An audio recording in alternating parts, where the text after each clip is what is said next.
Good morning, everyone. Good afternoon, maybe good evening, depending on where you're tuning in from. I'm Leslie Flowers, and I'm so excited that you're here. This is all about Think and Grow Rich.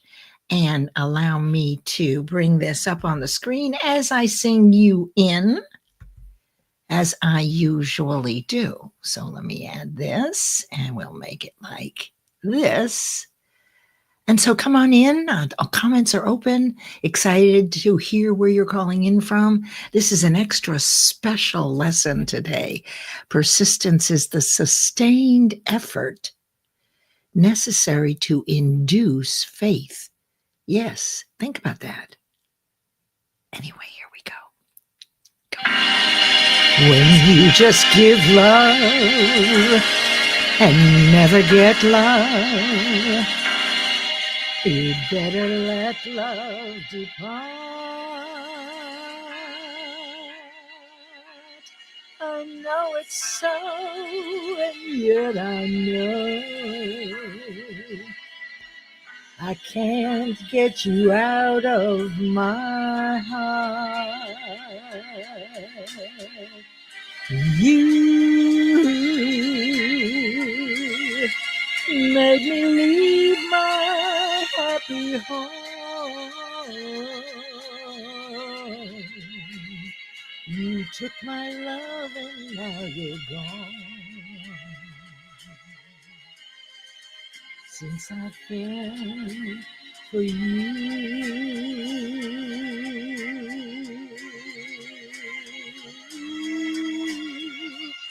love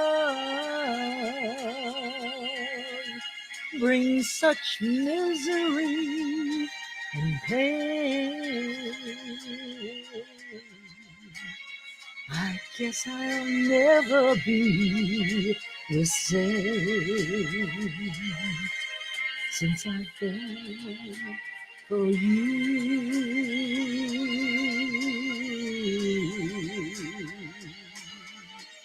Well, it's too bad and it's too sad, but I've been in love with you.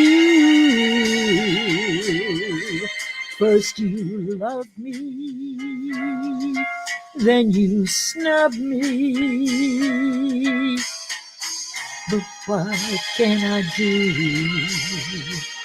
I'm still in love with you. Well,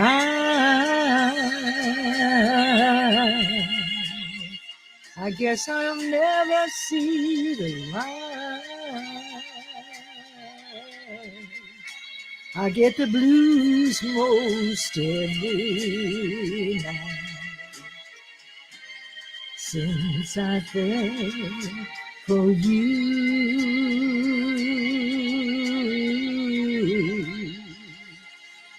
Since I fell for you.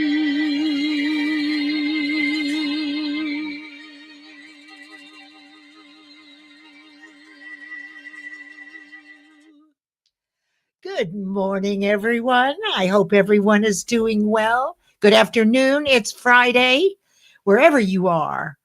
It's Friday. Well, it actually, let's see, it could be Friday night, almost Saturday, if you're in the Philippines, like our darling friend Cherito. In a couple of hours, it will be tomorrow. So isn't that wonderful? Hello, hello, hello. I'm so glad that you're all here. That song, by the way, is one that I've been singing for a very long time. Good morning, Elizabeth. So great to have you here. Thank you so much for being here. And Love Melody, you are in Ghana. No, Nigeria. I don't know why I didn't remember that. She has a beautiful nonprofit that I make a small investment in each year. There are a few nonprofits around the world that I just love, and Love Melody is perfect, don't you think? Oh, Misery really isn't right on target. You notice the sarcasm in my voice. I've had enough years between that feeling and now to kind of laugh at it a little bit. There you go. You better just love yourself unconditionally. Oh my gosh, that is so true. Hey, good morning, Christy. How are you this morning? It's so good to see you. And there is Ashif. Ashif is up in Toronto. Happy Friday to you too. Ashif, a great way to start our weekend. And here is Sandra. She's calling in from New York. And there is Meryl, who's up in New England, Paramus, New Jersey, right off the Garden State Parkway. If it was Golden State, you'd be on the other side of the country, Meryl, wouldn't you? Good morning, Lay. Lay is on the West Coast. So glad you're here. I know it's 7 a.m. there. It means a lot that you're all here. Hello, Miranda. So glad to hear you or to see you here. I'm not sure I've met you, but thank you for being here. It is so nice. You're from India. Let us know where in India. I'd love to know. I'll remember better. So here we go. Oops. Yes. Hi, Torito. And Charles is here from Hong Kong. Hi, Charles. I'm so glad you're here. I got an exciting little surprise for you about Charles a little later in the program. And I believe we're ready to go here. I will do my very best to catch up, but we must end on time today. I know I say that every week, but I'm going to make it happen. All right. So let us begin with, here we go. Let's see what we have here. All right, so we'll make this a little different. I don't know. This is okay. So here's what we're doing today. The song I sang this morning, and I invite you to listen to it. I sung it all my life. Was sung by Nina Simone in, I believe it was 1947. Maybe it wasn't Nina Simone, but that's when it was first published.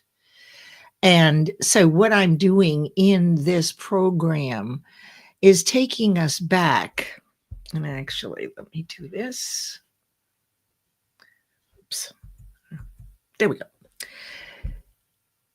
I wanted to do more than just teach you Think and Grow Rich. And I've done the stories and I've done the lessons and I've done this 12-week series many, many times. And I was wanting to add a little video and make it something more special than just my regular life. So I have been inspired by others who are doing that I could do this too. So back to here. Oops. There you go. Now, the reading I'm going to do, the oration, is the best example of the 8th principle of success, which is persistence. And it is the sustained effort necessary to induce faith. You can influence your own mind to embrace faith. And Wednesday morning at 6 a.m. my time, I was on a call and Cherito was there and we were talking about this very thing. Can you induce faith? Yes. How did you induce the faith you have? Think about that as we get into the lesson. And I want you to be listening for the lesson, right? There's lessons on focus and will, your mind and what you're thinking, and a very specific process. And those will be the lessons. So as you're listening to this particular oration, focus your mind on where do you see will or focus or concentration and persistence? Where is your mind in this? What role does your mind have? That's what you're thinking the most about.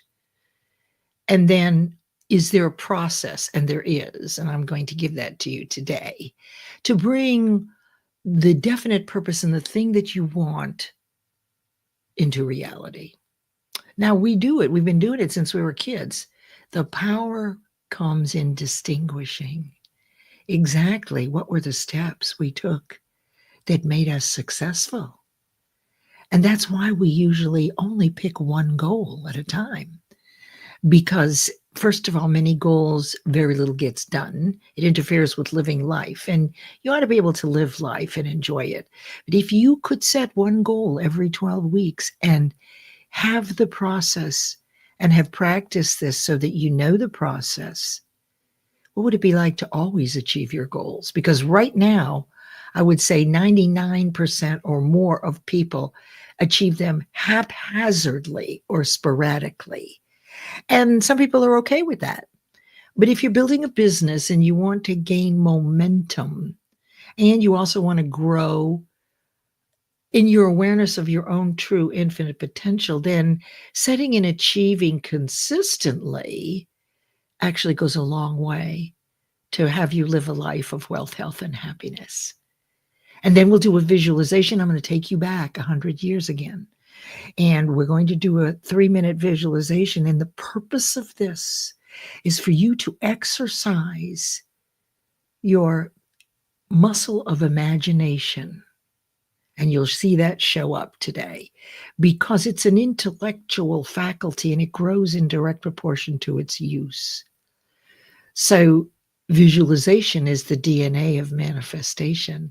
And I'm happy to share with you that Wednesday morning at 9 a.m., I'm part of an all-day oration on Zoom where my topic will be manifesting kindness. So if you want to be kind as much as possible, then it's a great way to live. But it also, you'll see that it manifests other things for you. Kindness is one thing and one vibration, but you guys know me well enough to know this about me. Okay, a little bit about me. I guess I haven't told you much in case there are new people. Let me get a sip of water here. Singing. Okay. This is a lesson that kind of wraps up in a story the nature of persistence and why it's so important. Now, we do need to go over what we've done so far. We began weeks ago with definite purpose. It's not one of the 13 principles of success, and I've been teaching this for 17 years. But without definite purpose, which is in the introduction, none of the principles work. Now, of the 13 principles, there are 2, which I haven't shared with you before, that you must have. Now, there are 13, and obviously the more of the 13 you understand and you sit with and play with and apply, then the better your results, the more expedient your results. However, along with definite purpose, there are 2 principles that you must have in order to achieve. And when you were a child, you had these, you just didn't distinguish them. So we're doing that now. You have to have desire for this thing you want.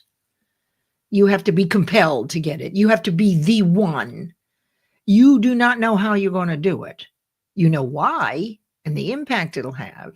And it's so strong that because you've never done it before, or perhaps tried and failed, that you will break right through your fears, which are real. So typically people, when they get an idea that they've never done before, the fear of criticism or judgment will jump into your mind and say, bad idea, Leslie, you tried that before and you failed. Let someone else stick their neck out. Interesting how this happened. Okay, let me get back over here with you. I just opened another window without meaning to. Okay, that's because I have my book here. Okay, so I'm going to make this a little bit smaller. I think we can do that. Yeah, okay. Desire, the starting point of all achievement. So based on your definite purpose, you've got to fall in love with it. You have to be compelled. It has to be so strong that the fears that come up naturally, you just blow right through them. You don't care. Unconditional love is very much that way when your children, let's say, are being mistreated or unfairly treated, let's say, right? As a parent, you're going to step right in there and you do not care one fig what other people think. That's how you have to feel about what it is you're going after. It has to have an impact. And then the other one is persistence. Because remember that the purpose of a goal is to keep you motivated, motivate you into action, and keep you motivated until you achieve it. So that's why the desire has to be deep and rich, and you have to be persistent in your actions to manifest what you want. So let me read this to you and let me say hello. Oh, look here. Oh, so excited. Some of our regulars, some new. Look who's here, Sharon Rose. Hi, Sharon Rose. So glad you made it here. You'll love this, I believe, this particular topic. Americo, I don't see you very often. So happy. That's not true. It is a muscle. And I will show you how it grows in direct proportion to its use. And the visualization piece, Americo, visualization is the DNA to achieve whatever you want. So I hope I can open the door for a new way of looking at the power of your imagination. That's why we do the visualization, so that muscle gets strong. And it's because of the way you feel when you're moving toward this kind of a purpose. You have a high cellular vibration of love, of kindness. We now know that what we think repeatedly and how we feel about it affects our body and our mind.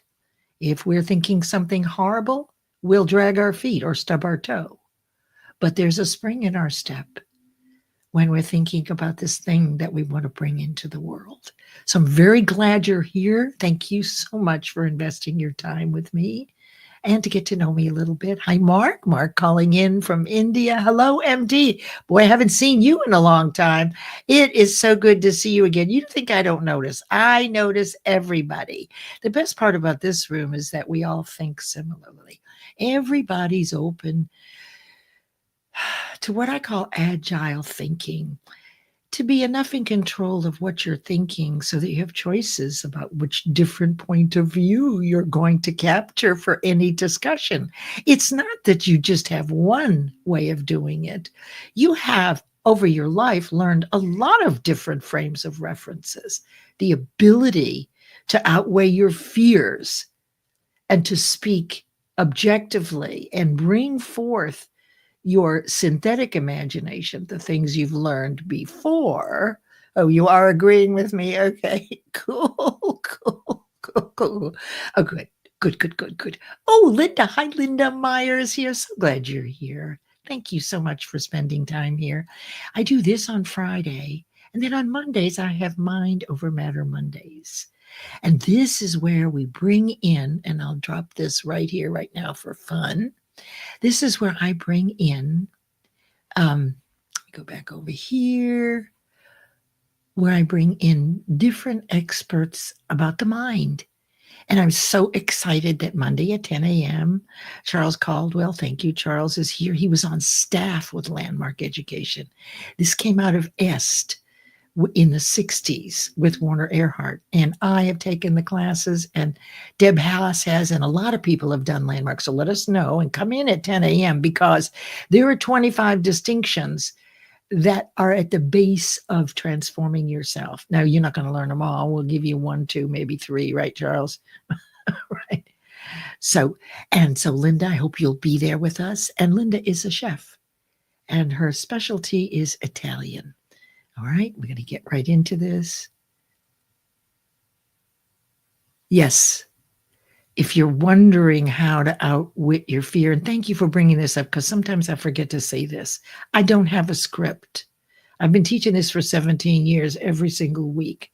So, and I only write down a few bullet points. So I'm glad you mentioned that, because that unconditional love will have you break free through your fear of criticism or judgment. You do not give one rip if they're after your kid, right? Or you think something has been done, you're there with all your armor, and you will say whatever is necessary. And usually it's not necessarily objective. It may even be reactive. From fear. Don't you dare do this to my child. Oh, it's so funny. I know. Hello, Marsh. Thank you for being here. We are let's see. We are getting into persistence. I'm going to read this story. We've got till 10:50, which is 30 minutes. This is perfect. We went over definite purpose, desire, and today is persistence. Then we went into faith. So desire through repetition will build faith in whatever it is you want, and mostly in your ability and deservability, because our fears tell us that we don't deserve and we're not smart enough. And that is true for us until we do those things that we didn't think we could do. And then we begin to disprove and build faith in our ability and deservability. And you do that through the next principle, which is autosuggestion or self-suggestion. Now, this book was written 100 years ago, right? It's the #2 bestseller of all times, second only to the New Testament. And over the last 100 years, most all of your personal development businesses were built on this book. And so glad to see you. You're in Nigeria. Love Melody is there too. So glad to see you at Chizona. Love it. Oh, and look who's here. It's 2 hours earlier. Yeah. There's Omar. Omar runs a couple of great live shows. You guys, please connect with each other. After autosuggestion comes imagination. Imagination is the workshop of the mind, and there are 2 kinds of imagination. We learn creative imagination when we get that idea out of the blue, like, where did that come from? But we love it. And then synthetic imagination, which I referred to. It's our experiences. When we get these wild ideas, we got a lot of trial and error, right? Solutions. So we immediately begin to piece together the puzzle of what will it take to achieve this. But we don't know how. We do know some things. So we use creative imagination to help the visualization of what it is we want, to make it more real, because we have done some of these steps, not all of them. All right. Yes, Omar. Okay, great. So here we go. This is the... Okay, so then it was imagination. Sorry, I don't have this in front of me. Then last week was decision. If you have a clear, definite purpose, you will easily make a decision. But decision is the opposite of procrastination. And procrastination is the biggest nail in the coffin of achievement. It's because we're trying to do more than one goal, and it's not clear, and it's not burning, and it's not compelling, and you're not obsessed in a good way to complete this thing. That's why there's only a few people that do these great things in the world. It takes something special, which you've done before many times. All right, let's see here. Ready? And this week is persistence. Okay, so you're listening for focus and concentration. You're listening for what are you thinking, and what is the process that's occurring during this story. Okay, here we go. Just sit back with your coffee, relax, and just listen. The secret of how to conquer Broadway is always inseparably attached to one word: persistence. The secret is told in the struggle of Fannie Hurst, whose persistence conquered the Great White Way. She came to New York in 1915 to convert writing into riches. The conversion did not come quickly, but it came.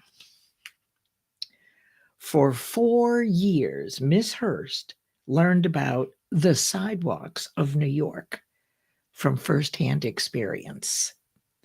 She spent her days laboring and her nights hoping. When hope grew dim, she didn't say, "All right, Broadway, you win."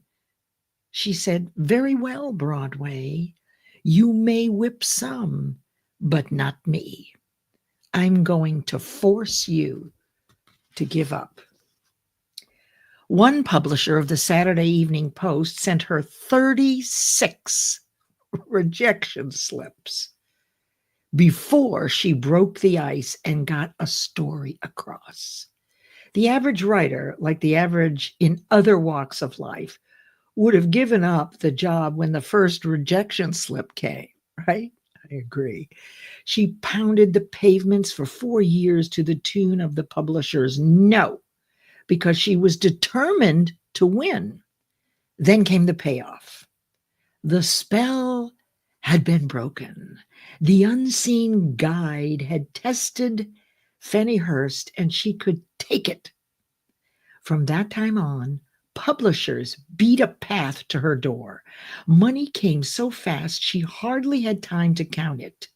Then the motion picture crowd discovered her, and money came not in small change, but in floods. The movie rights to her novel, Great Laughter, brought $100,000, said at the time to be the highest price ever paid for a story before publication. Her royalties from the sale of the book increased her fortune further. Briefly, you now have a description of what persistence is capable of achieving. Fanny Hurst is no exception. Wherever men and women accumulate great riches, you may be sure they first acquired persistence. Broadway will give any beggar a cup of coffee and a sandwich, but it demands persistence of those who go after high stakes. Okay, so let me just take this off here. So what did you hear? Did you hear will or focus? Sheer will. What was she thinking? What was she saying to herself? What was the process that she went through? Who am I missing? Hey, Mary Baker. So glad you're here. Gosh, haven't seen you in forever. So glad you're here. And I'm not sure. Oh, it must be Sharon Rose. Okay, excellent. So these are the lessons. So let's go on to the lessons. So I stay on time. Maybe even be done earlier. I don't know. All right.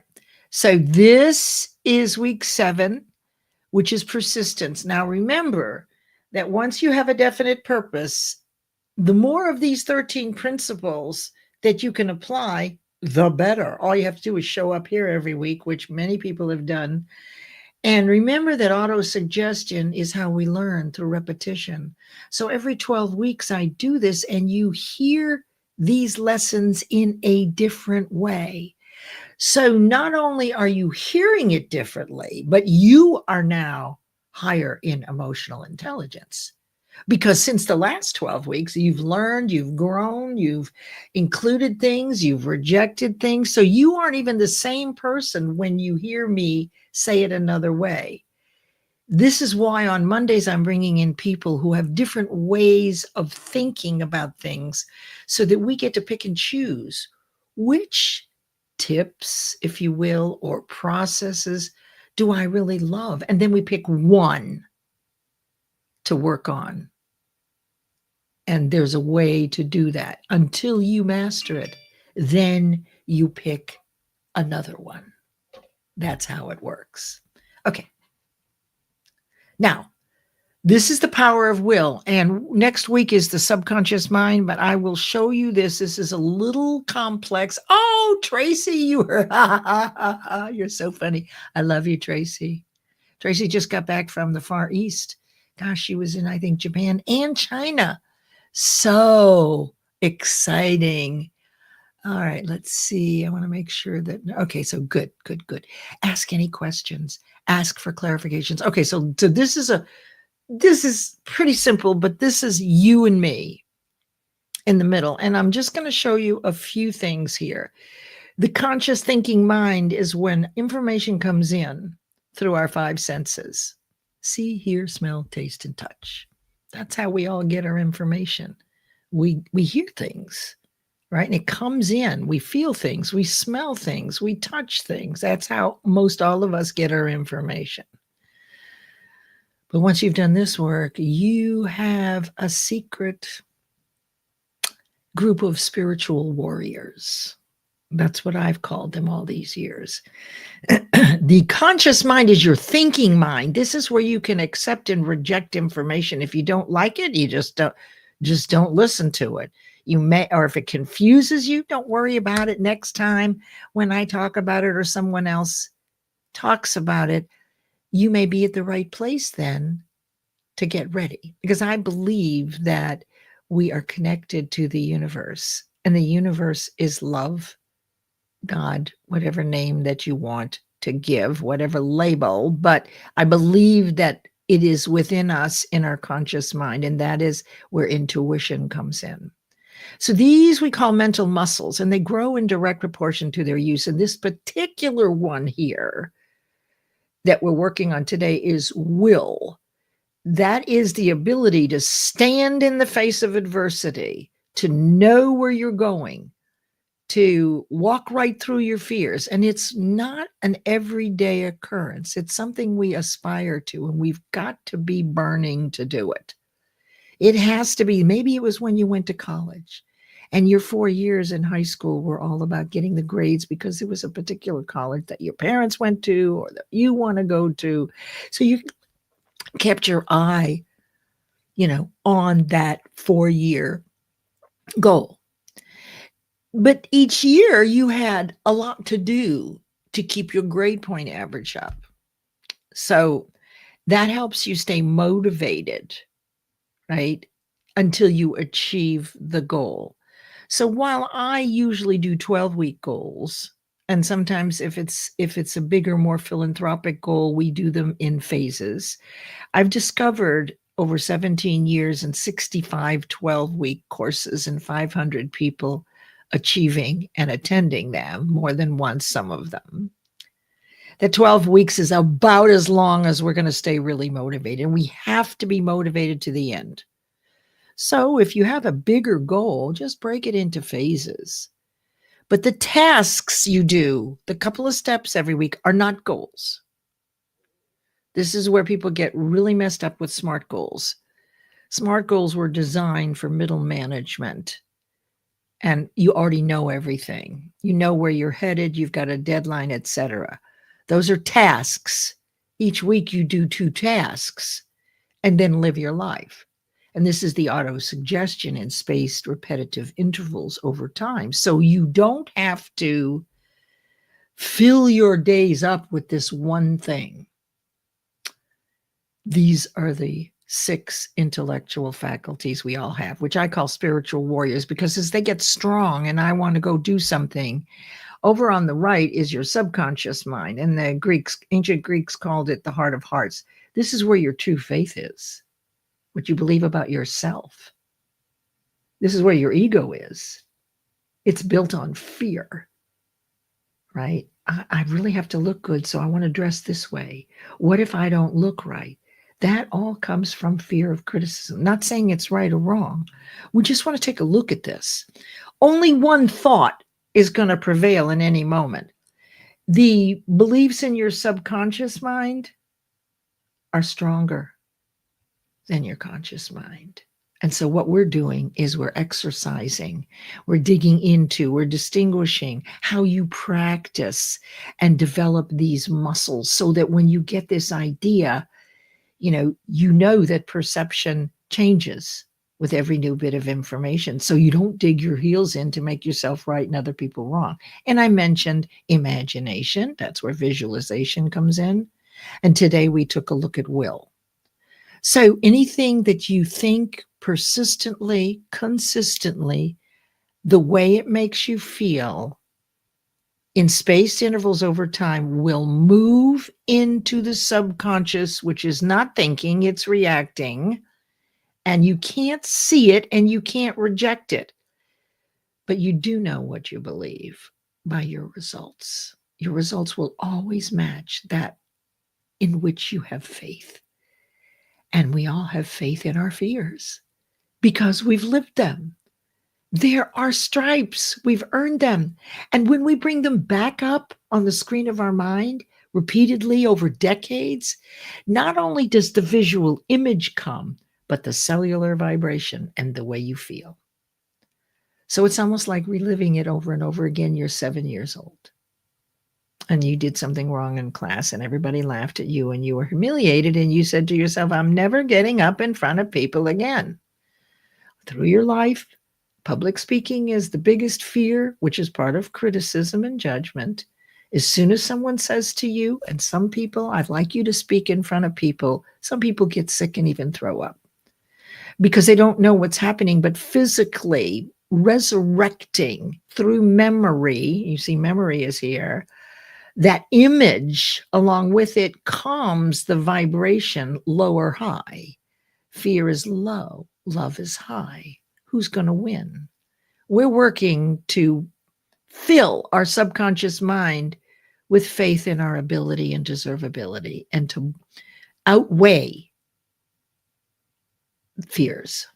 They will never go away, but you can build belief in your ability and deservability enough so to outweigh them so that when you do get a new idea, you don't always get the fearful response. You hear it in the background. When you get good at this, you hear the whisper. Yeah, Leslie, but don't you remember when you did this? And I'd say, listen, I've already disproven your stuff already. So it's all done visually. All right, let's see here, Mary Baker. Yes, we get through that through the action. Yes, well, actually what you're doing, you're not really breaking it, if you don't mind my saying, and that's a very good point. You can't disappear beliefs or change one belief into another. This is a misnomer. You gradually build the weight of your own ability and deservability through achieving things you've never done before into a new vibration. So you go from low to high, and the more you stay in high, the happier you are. So we shift. Maybe we reverse. I love that, Mary. Thank you so much for saying that. All right. Do we have time for this? We do. I want to bring this up because this is good. Enthusiastic pay forward to Terrence Seaman, who first taught me about SMART goals when he presented pre-pandemic at Fort Lee Public Library. Thanks, Terry, and happy Friday. Thank you. And let me just tell you again, all we ever had were SMART goals. But here's the thing, to Meryl's point, and I'm going to tell you this is a little off subject, okay? But it is about achievement. SMART goals was all we had. Designed for middle management, specific, measurable, achievable, realistic, and time-bound. Specific, yeah, man, for your big goal. Specific, what did I say? Oh my God. Specific, why can't I think of it? Achievable, oh my God, this is crazy. All right, well, I will come back to it, okay?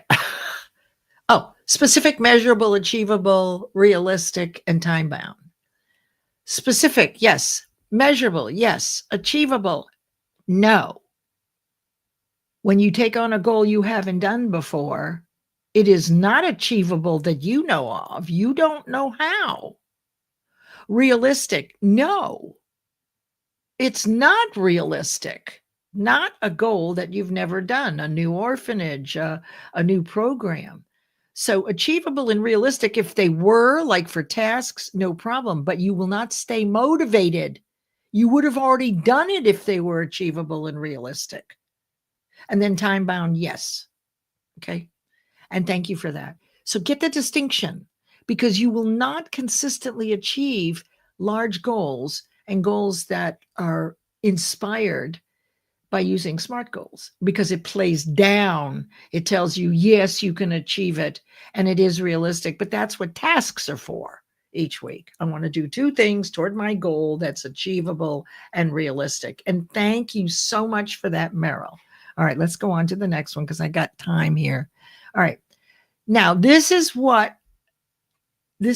the process. Okay. Now, actually, in this chapter on persistence, Napoleon Hill says, go back to desire. And so this comes out of desire, and these are the things you want to write down. Now, let me just tell you this. Take a 3x5 card, write down these 6 questions and simple answers, simple bullet points. Fold it up in thirds the size of your debit or credit card, whichever one you use the most. Not only will you do number 6 each day, because this is auto suggestion, but every time you use that credit card, open it up and read it. Now, notice, okay, so when you read this, you have to generate it and feel it as though you created it on the fly, like you're in the midst of it. Oh my God, it's now December 2025, and I've just put the down payment on my dream house at the beach, and I'm now inside walking around on the sticky shellacked floors. Got that? The first thing you want to do is fix in your mind the exact amount of money you want. You don't know. Make it big enough that it delights you, that it excites you. You don't know how you're going to get it. Unless you're going to rob a bank. Don't do that. Right? You don't know. So that's one of the first lessons, because you're going to picture in your mind that you already have it. And that's visualization. Then you have to write down underneath it, what services are you going to give? So right now, these are my services. Cherito, her services is a real estate, helping people with this. You're not going to get to sit at home on the couch and do nothing. You must give in order to receive. Sharon Rose, there's your gratitude, right? It's a give and receive thing. Then you want to have an exact date. And remember that money is only the tool to procure the thing you want. So a lot of people get confused. The love of money. This is not the love of money. This is the requirement of having tender to get the things that you want to make a difference in the world. So get separate. Do not allow your fear, our fear of poverty or our worries to be part of this. Okay, so by what date you intend to possess it? That's pretty scary, right? It's pretty scary. Then what you're going to do is create a definite plan. Now be careful here. Do not set all of the steps from start to finish, because you're growing and you're going to be attracting people into your life. And as you grow in awareness, they're coming in to give you information. But if you have set out every single milestone on the goal from the old awareness, then you're going to run into obstacles and spend your time trying to figure out solutions along the way. And those people that you attracted walk right by. 2 tasks a week. You don't have to do any more. They could be 30 or 45 minutes. The power is in auto-suggestion, in the spaced, repetitive intervals over time and what you're thinking about. And start right away. You do not need any money, not 1 penny. And I'll be talking about this full process in the 2350 Networks Work-Life Balance Summit, October 3rd and 4th. That's going to be my presentation. I'm going to give it all away. Then you write out a clear statement, right, on that card or on the back of the card, right? So it is now December 15th, 2025. There is $400,000 in my bank account, right? I don't know how I'm going to get it, but I can tell you I've manifested up to $20,000. And you might want to read Genevieve Barron's Your Invisible Power. She wrote it in 1927. And she did some interesting experiments with manifestation. So you're going to say, and what are the services? So the services that I intend to give is coaching, executive coaching. It is doing corporate work, whatever it is that you're doing. And then you create the definite plan. These are the 2 steps that I'll take this week. And then sign it. An agreement with yourself. Hello. NK, so glad you're here. I love it. All right. I've only got a few minutes left, and I really do want to see if I can do this on time. So these are the 6 definite practical actions to transmute explain that another time. The idea and the visualization of what you want through vibration into physical form. And keep in mind, you don't go towards your goal. Your goal lands in your lap. So consider that we're not really going anywhere unless your goal is to go somewhere. Right? But these things come to us. So what we have done is, let me just see if I can. Okay, we took a look at this. What did you hear? She was focused and concentrated, right? She did not listen to fear. What did she do? She said, all right, Broadway, bring it, right? And she showed them. And how many of you would accept 36 rejection slips before you went home? I mean, most people, as he says, one. I did one with 4. And then once I won, I didn't like it. But I got so compelled to beat the system that I did it, but then I didn't like it. So I don't know what that is. Okay, next week we're going to do the subconscious mind, which is the connecting link, and we will really get into this much more than what you've seen. What you saw was my rendition, because I have been teaching this for 17 years and evolved my own hybrid system, and that's where the results came from. But this is the core, one of the many cores. I have landmark concepts that I still teach. All right. You let me know if you can't hear me. I'm going to make this bigger. Yep, you should be able to hear me. And now we are going to do a visualization. Now the visualization, it's a meditation. And the idea here is we are building your muscle of imagination. I had a client one time who said, I can't imagine anything. And it just was an old muscle that had atrophied. It's kind of like a frozen faucet, right? I mean, imagination isn't used. I remember hearing, Leslie, stop looking out the window and pay attention to the lesson. Stop daydreaming. And they should have said, continue daydreaming and forget about the lesson. But that's not how it works. So this visualization is going to bring ambiance, warmth, and sensory detail, nostalgia, and connection. So this is the mindset we're going for. Allow your mind. Remember that the screen of your mind is about 20 degrees above your line of sight. You can look at the picture, which is Grand Central Station in New York in 1932. We're heading back 100 years.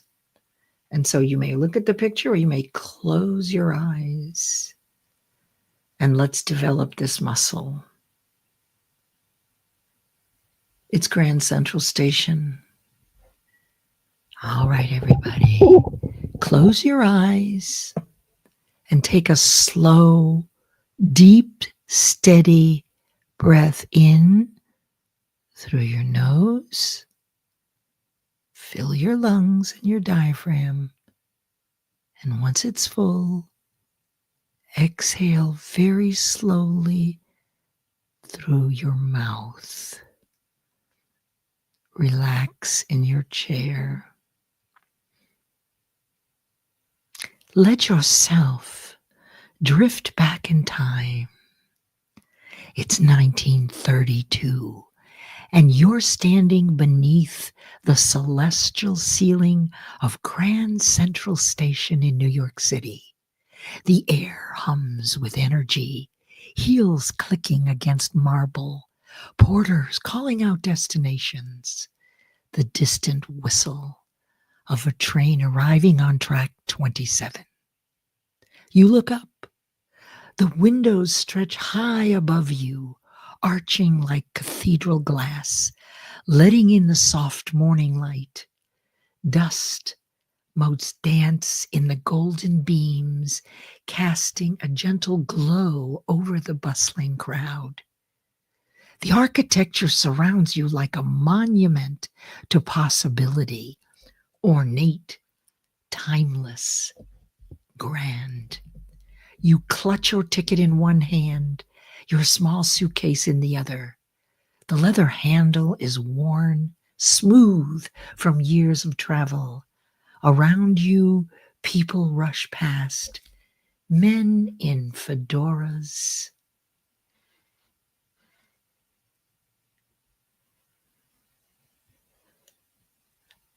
and women in wool coats, children tugging at their mother's sleeves. But you're not in a hurry. You're going home.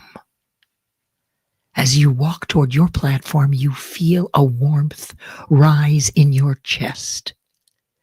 You picture your family waiting for you, your mother's gentle smile, your father's proud stance, the laughter of siblings echoing in the distance. You can almost smell the roast in the oven, hear the creak of the porch swing, and feel the embrace that it's been too long coming. You board the train and find your seat, a plush mohair cushion that welcomes you like an old friend. The car is quiet, save for the rhythmic clack of footsteps and the soft rustle of newspapers. You sit behind a stranger, and then next to one, a man with kind eyes and a book in his lap. He nods politely, and you return the gesture with a smile. As the train begins to move, you feel the gentle sway of motion, the world outside blurring into sepia tones. You lean back, letting the rhythm of the rails lull you into calm. The scent of coal and steel fades into the background, replaced by the warmth of anticipation. You are safe. You are loved. You are on your way. Breathe in slowly, then breathe out. Let that feeling of connection settle deep in your bones. Let it remind you that no matter how far you travel, there is always a place and people who welcome you home. And when you're ready, you may open your eyes. All right, my friends, this was wonderful. Let me remove this, put myself back up there. There I am. Thank you so much, everyone, for being here. Obviously, I'm going to do it in 55 at 10:55. So I've done better on my time, and I'm excited to see you Monday, 10 a.m., where we'll have Mind Over Matter Mondays, and Charles Caldwell will be joining us. And now with that, go and have a splendid weekend. Know that you are blessed. Think about these things and keep your vibration high over the weekend. And then I hope to see you Monday at 10 a.m., where we'll start the week off with Mind Over Matter Mondays.